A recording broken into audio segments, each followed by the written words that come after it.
네, 사랑하는 성도 여러분, 설 연휴, 설 명절은 잘 보내셨나요? 네, 오늘도 눈이 내렸지만 이번 설 연휴 기간에 눈이 많이 내려서 고향에 다녀오신 분들이나 또 댁에 계신 어디 가지 못하고 댁에 계신 분들이나 눈 때문에 고생하시느라 새해 분위기를 제대로 느끼지 못하셨을 것 같은데요. 저는 이번 설 연휴 때 눈을 많이 치워서 그런지 군대에 다시 들어간 기분이었습니다.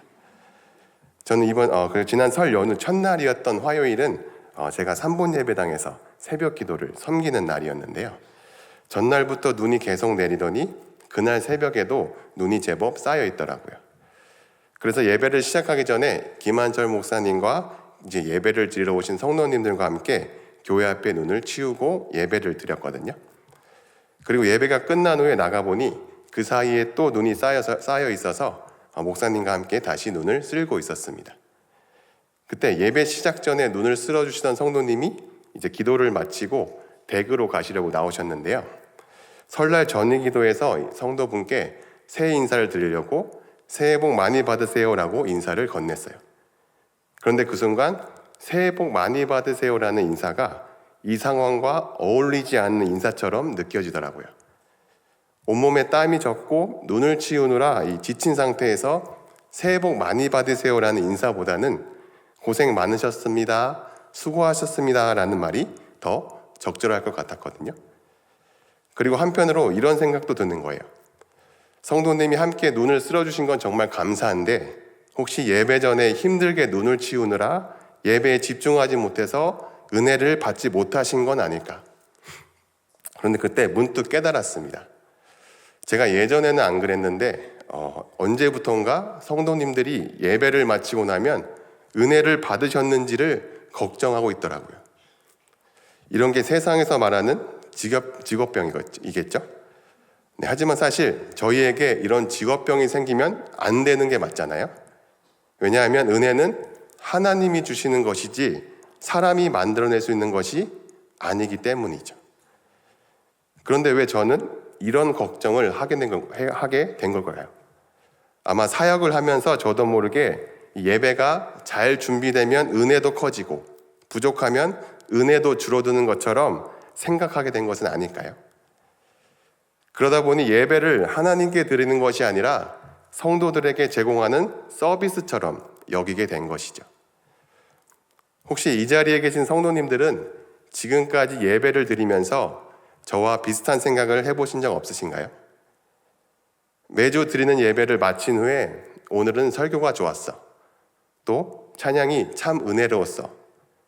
통성으로 기도하고 나니까 속이 후련하네 등 이런 평가를 해보신 적 없으신가요? 사진을 보여주시면 사진을 보여주시겠어요? 네, 실제 이런 리뷰는 없지만 만약 교회도 평가하고 리뷰를 달 수 있다면 이런 모습이 아닐까 하고 제가 상상해서 만들어 봤는데요. 이 리뷰에 공감하시나요? 네, 잘못된 리뷰가 있진 않죠. 네. 마치 음식 배달 어플에서 식당을 평가하듯이 예배를 마친 후에 내가 얼마나 만족했는가, 내가 얼마나 은혜를 받았는가를 기준으로 평가를 하고 있지는 않으셨나요? 이렇게 우리가 예배를 소비자가 서비스를 평가하듯 바라보고 있었다면 우리는 그동안 예배를 하나님께 드린 것이 아닐 수도 있습니다. 그런데 사실 우리가 이렇게 되는 이유는 물론 우리의 잘못이지만 세상 속에서 살아가면서 자연스럽게 이 세상의 영향을 받으며 예배를 바라보는 시각이 변화했기 때문인데요. 오늘날 우리는 모든 것을 이 소비자의 시각에서 평가하는 사회에 살고 있죠. 그래서 식당, 카페, 영화, 심지어 병원까지 이 서비스와 만족도를 기준으로 평가를 하고 있어요. 또 유튜브나 넷플릭스와 같은 이 개인의 취향에 맞춘 이 맞춤형 콘텐츠를 접하면서 사람들은 내가 원하는 것이 기준이 되는 환경에 익숙해져 있습니다. 이와 더불어서 과거에는 교회가 이 신앙 공동체 중심의 삶을 살았지만 요즘은 경쟁 속에서 성장해야 하는 마치 기업처럼 운영이 되는 경향이 있죠. 그래서 많은 교회들이 성도들이 더 찾아올 수 있도록 하기 위한 프로그램과 서비스 제공에 집중하면서 예배도 자연스럽게 좋은 프로그램으로 인식되어져 버린 것입니다. 특히 예배 환경인 음향, 조명, 예배 스타일 등이 중요해지면서 성도들도 점점 어느 교회가 더 나은 예배 경험을 제공하는가를 따지는 이 소비자적인 시각을 가지게 된 것이에요. 그리고 또 많은 성도님들이 더 나은 예배 경험에 대해 평가를 할 때 가장 중요하게 생각하는 게 뭐죠? 바로 설교죠. 물론 예배에서 설교가 중요한 부분을 차지하는 것은 사실입니다. 그런데 흥미로운 점은 많은 분들이 예배가 단순히 말씀을 듣는 시간만이 아니라는 사실을 알고 있으면서도 교회를 옮기거나 누군가에게 교회를 추천할 때 가장 중요하게 여기는 기준이 바로 설교라는 거예요. 정말 기묘하죠. 그렇다면 성경이 말하고 있는 참된 예배란 무엇일까요? 먼저 성경에서 이 예배로 번역된 히브리어와 헬라어 단어만 살펴봐도 그 의미를 알 수 있는데요. 구약의 샤하와 신약의 프리스키네오는 엎드리다 혹은 허리를 굽히다라는 의미고요. 또 구약의 아바드와 신약의 레이투르기아는 종이 주인에게 섬기다, 헌신하다라는 의미를 가지고 있어요. 이렇게 성경에서 예배로 번역된 단어들을 종합해보면 예배는 하나님을 높이고 그분의 뜻에 따라 섬기며 순종하는 것입니다. 예배를 영어로 뭐라고 하죠? 네, 월십이라고 하죠. 이 월십이라는 단어는 많은 분들이 알고 계시듯이 사진을 보여주시면 가치 또는 존경을 뜻하는 이 월스와 상태나 자질, 관계를 뜻하는 이 쉽이라는 두 단어가 합쳐진 단어거든요. 그래서 워십은 가치를 인정하고 존경하는 행위를 의미해요. 그러니까 이 월십이라는 단어로 예배를 정의하자면 예배란 절대적인 가치를 만나 마땅히 섬기는 것입니다. 뭐라고요? 예배란 절대적인 가치를 만나 마땅히 섬기는 것.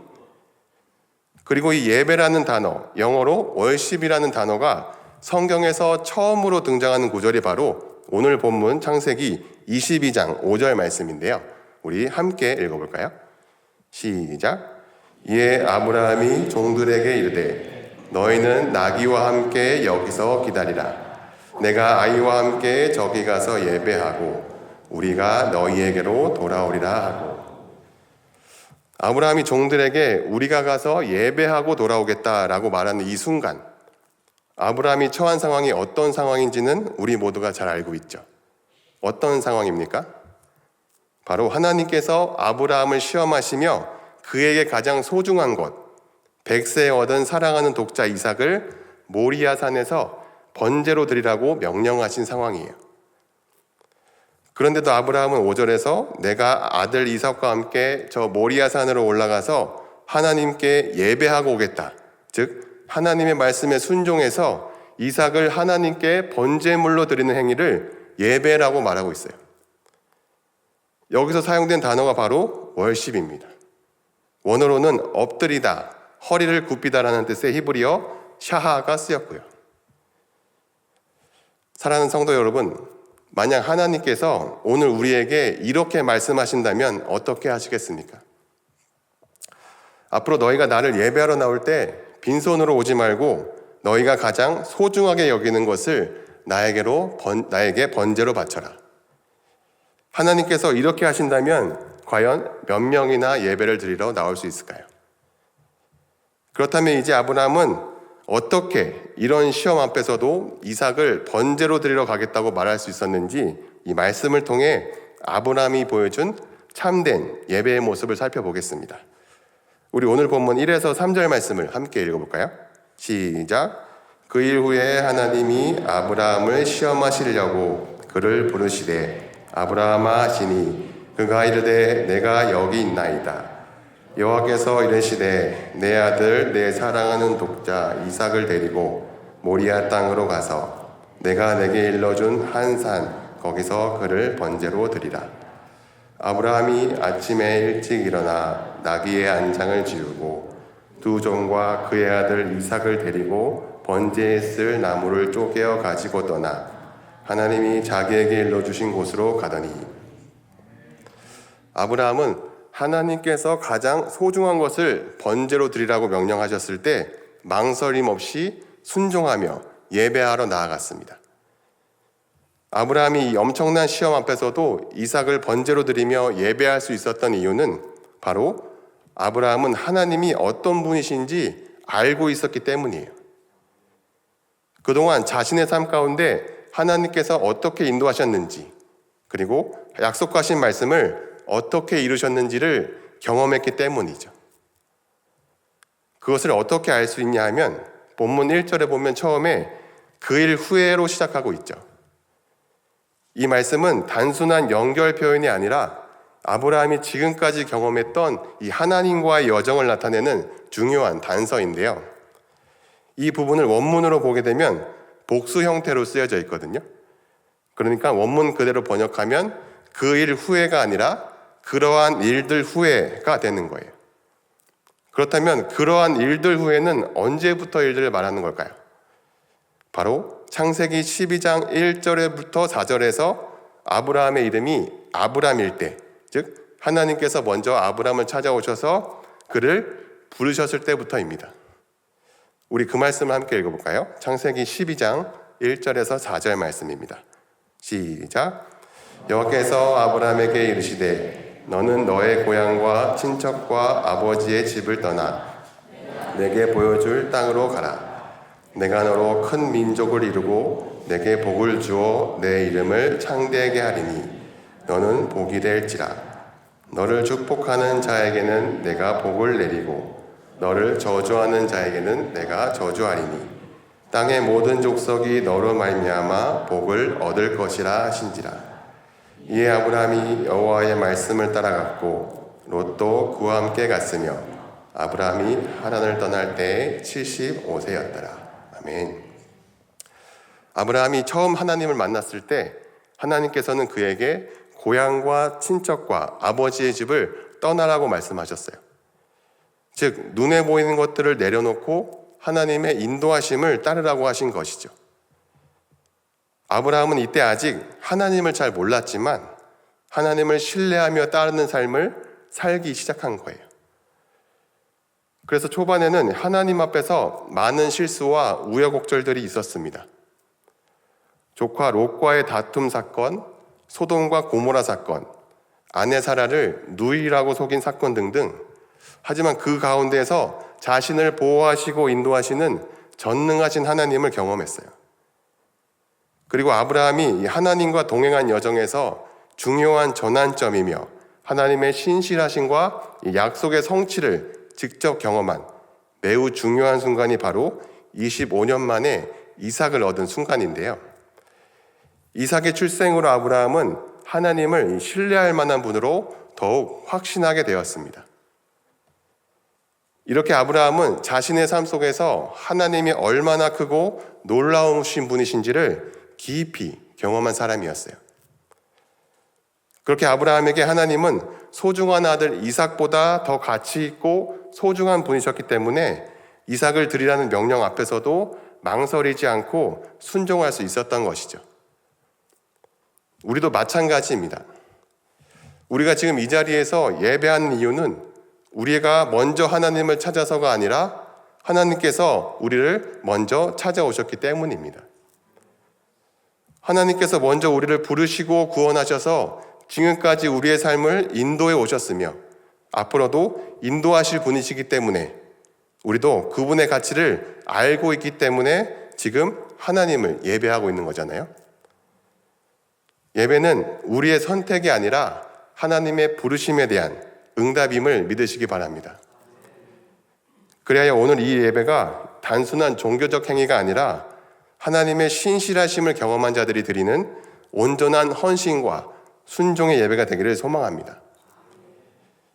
이처럼 하나님의 가치를 삶을 통해 깨달은 아브라함은 이제 하나님께서 정하신 장소와 방법대로 예배를 드리기 위해 아침 일찍 이 모리아산으로 떠나는데요. 그런데 여기서 예배의 본질을 깨닫게 해주는 중요한 장면이 등장합니다. 오늘 본문 7절에서 8절 말씀인데요. 우리 함께 읽어보겠습니다. 시작. 그 아버지 아브라함에게 말하여 이르되 내 아버지여 하니 그가 이르되 내 아들아 내가 여기 있노라. 이삭이 이르되 불과 나무는 있거니와 번제할 어린 양은 어디 있나이까. 아브라함이 이르되 내 아들아 번제할 어린 양은 하나님이 자기를 위하여 친히 준비하시리라 하고 두 사람이 함께 나아가서 지금까지 조용히 아버지를 따라오던 이삭이 입을 엽니다. 아버지, 불과 나무는 있는데 번제할 어린 양은 어디 있나요? 이 질문이 아브라함과 이삭 모두에게 얼마나 두려운 질문이었을까요? 아브라함은 아들의 눈을 바라보며 대답합니다. 내 아들아, 번제할 어린 양은 하나님께서 친히 준비하실 것이다. 아브라함은 이 번제를 하나님께서 주관하실 뿐만 아니라 번제로 드릴 제물 또한 하나님께서 손수 준비하실 것이라는 믿음을 고백합니다. 하지만 정작 번제물은 그의 아들 이삭이었죠. 레위기 1장 6절에서 9절에 보면 하나님께서 번제에 대해 이렇게 말씀하십니다. 그는 또 그 번제물의 가죽을 벗기고 각을 뜰 것이요 제사장 아론의 자손들은 제단 위에 불을 붙이고 불 위에 나무를 버려놓고 아론의 자손 제사장들은 그 뜬 각과 머리와 기름을 제단 위에 불 위에 있는 나무에 버려놓을 것이며 그 내장과 정강이를 물로 씻을 것이요 제사장은 그 전부를 제단 위에서 불살라 번제를 드릴지니 이는 화제라 여호와께 향기로운 냄새니라.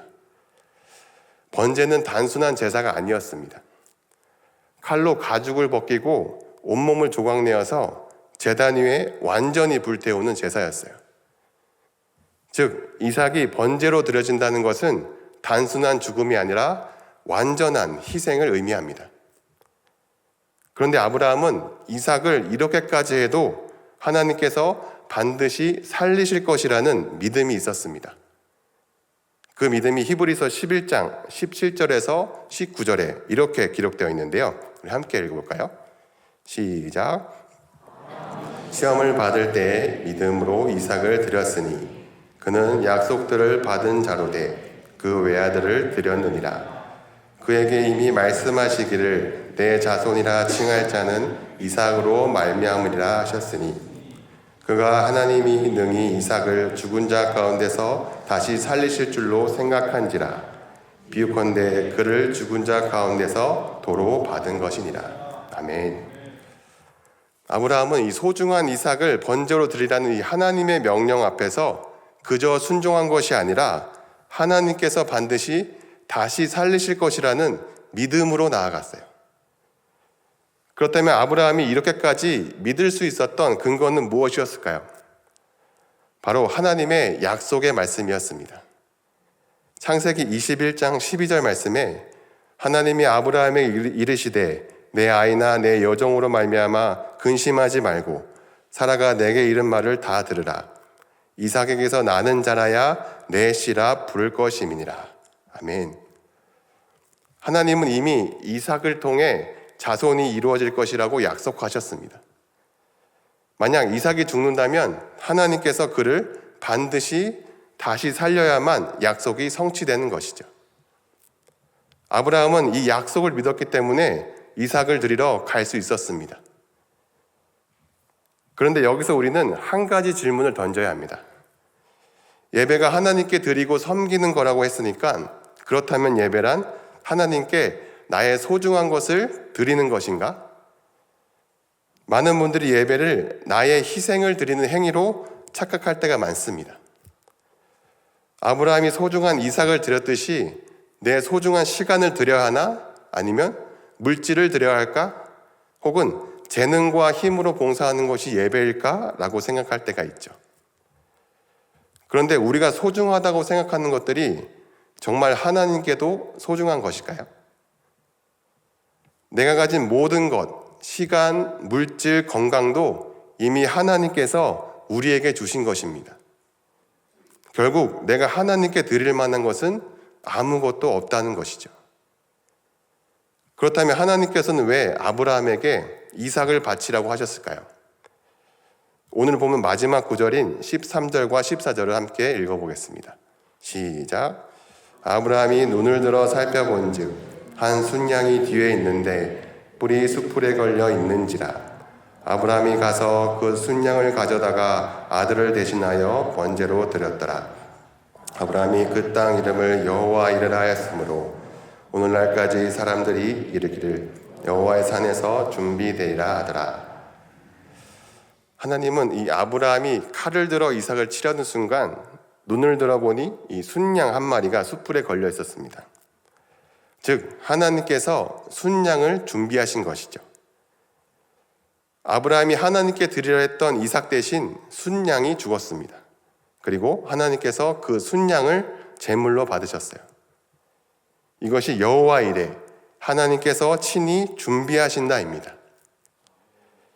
이삭 대신 희생된 순양이 누구를 예표합니까? 바로 예수 그리스도죠. 요한복음 1장 29절에서 보라, 세상 죄를 지고 가는 하나님의 어린 양이로다. 즉 하나님께서 이삭을 번제로 드리라고 한 것은 장차 인류의 대속제물로 이 땅에 오실 하나님의 독생자 예수 그리스도를 예표하시기 위함이었어요.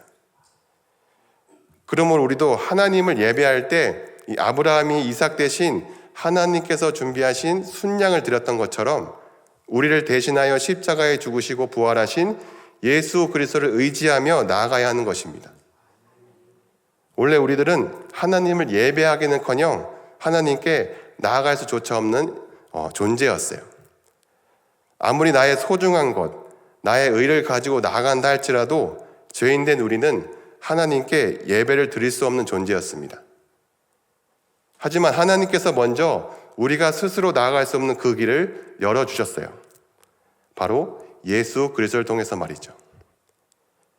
그래서 예수님께서도 요한복음 4장에서 이 사마리아 여인이 진정한 예배의 장소가 어디인지 묻는 질문에 이렇게 말씀하신 겁니다.